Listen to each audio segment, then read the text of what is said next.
شفتوا الشاب ده لما خلف بره وحب يطلع جواز سفر لبنته واقامه، عملوا معاه ايه؟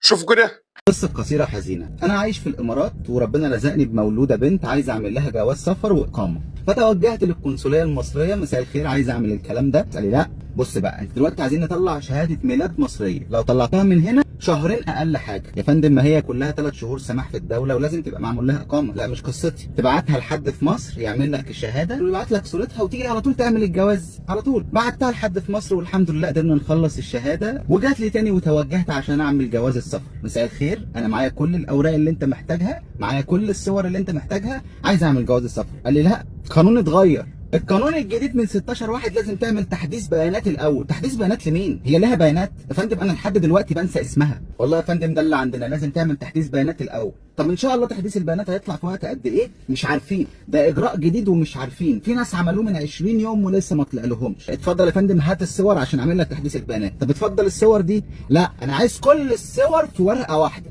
كل الحاجات اللي انا طالبها، جوازك، هويتك، بتنجانك، كله تحطه في ورقه واحده وتجيبهولي. يا فندم يعني هما لو ما اتحطوش في ورقه واحده جنب بعض هيزعلوا؟ والله يا باشا دي معلومات عندنا وما نقدرش نعمل حاجه تانية غير كده.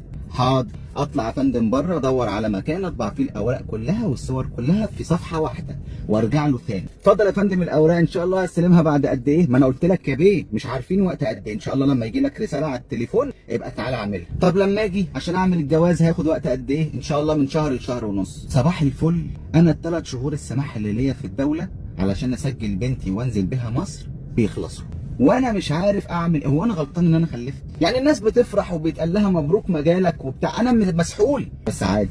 احمد ربنا ما قالوش عاوزين امضاء البيبي اللي لسه مولود، كنت هتضطر تستنى لحد ما تكبر وتعلمها الكتابه. بيفكرني الموقف ده بحد كان رايح يعمل معامله في حاجه باسم والدته المتوفيه. الاستاذه اللي على الشباك بتقول له لازم تيجي. طبيعي الرد ان الست متوفيه، قالت لها برضه لازم تيجي. ابعتها له.